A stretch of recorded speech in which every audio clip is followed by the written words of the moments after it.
umuririmbyi Davido uciye kuri story yiwe ya Instagram ndetse no kuri story ya Facebook uraza kubona post ya Davido wugurure video uraza kumva indirimbo ya Sadbi yitwa Imodokari. Sadbi ntiyigeza vyihanganira biciye ku rubuga rwiwe rwa Facebook, Instagram yanditse anamajambo akurikira yifashije video Davido yapostinze kuri story yanditse ati ya ndirimbo mwakubagura ngo ntigezweho Imodokari. Davido yayipostinze muri ngaho mwasamye.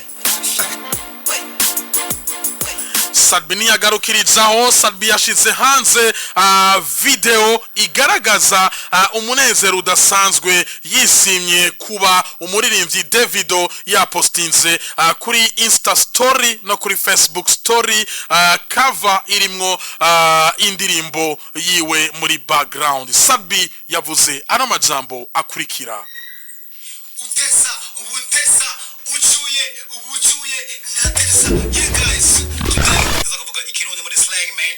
Okay, mwabonye Davido yapostize indirimbo yanje Imodokari, yandirimbwe mwapinga ngo nizikizwe mwasaze mwacomye cyangwa mwabuze byo muvuga kuba Davido yapostinze niteka umba murangizwa niki Davido yapostinze indirimbo ya Sadbi. Umba muri ukige Davido Cristiano Ronaldo yapostinga Davido yararyohe bisa nanje. Davido is a big star. Davido, oh yeah, 1xbet, oh yeah. Yes, uyu ni Bizimana Abubakar Karume, ushobora kumwita Sadbi, ushobora kumwita satura amabafre n'amabuye. Aya niyo majambo Bizimana Abubakar Karume Sadbi yakoresheje igihe yabona post y'uwitwa David Adelek canke Davido aho yashoboye guposta kuri Insta story yiwe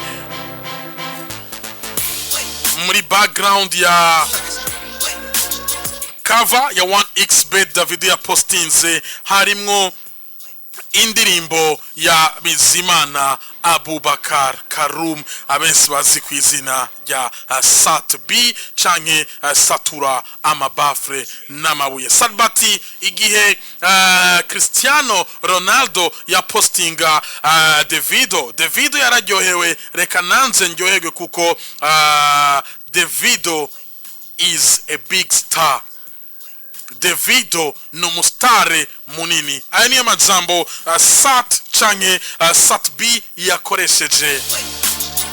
Nagerageje kumurondera ku murongo wa telefone Sadbi kugira ngo dushobore kuganira, ashobore kutubwira akamaro canke ico Sat ibaza yuko azokunguka kuba Davido yamupostinze. Ariko Sat twamukenye kumbure ejo canke hirya yejo muzoshobora kumwumva hano muri Mbuga FM, hano muri Hit Connection, hano kuri the number one swagger station in our country, hano kuri the sound of Burundi. Reka dusimbire mu rukino rukomeye rugiye guhuza abaririmbyi ndetse